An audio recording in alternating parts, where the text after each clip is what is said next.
আপনি যেহেতু সেদিন বৈঠকে ছিলেন আর আপনি হুম। ইন্ডিয়া ব্লকের একজন গুরুত্বপূর্ণ চেহারা, সেখান থেকে দাঁড়িয়ে আপনাদের তরফে, ইন্ডিয়া ব্লকের তরফে চন্দ্রবাবু নাইডু কিংবা নীতিশ কুমার, ওনাদের সঙ্গে কোনোভাবে যোগাযোগ করার চেষ্টা হয়েছে বা কথা বলার সেটা চেষ্টা সেটা করা হয়েছে? আমি বলছি, সেটা আমি ব্লগগত ভাবে বলতে পারবো না। সেটা করলেও ধরুন সেটা শরদ পাওয়ার, সেটা কংগ্রেস, এই ধরনের পার্টিগুলো যারা তাদের দীর্ঘ হুম। অভিজ্ঞতা আছে, এদের সাথে একসাথে কাজ করেছেন বিভিন্ন সময়ে, হুম। তাদের বা রাষ্ট্রীয় জনতা দল, লালু যাদব বলুন, তেজস্বী বলুন, হুম। আমার মনে হয় এই কাজটা তাদের।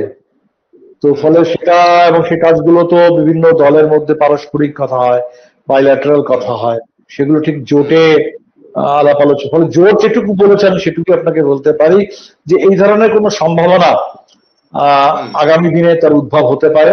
সেই সম্ভাবনা হুম। যদি উদ্ভব হয়, তাহলে অবশ্যই হুম। সেই সম্ভাবনাকে আমরা স্বাগত জানাবো। হুম। এই ধরনের কোনো রিঅ্যালাইনমেন্টের সম্ভাবনার জন্য আমরা ওপেন। কিন্তু এর বেশি আমাদের কাছে হচ্ছে ম্যান্ডেট স্পিরিট।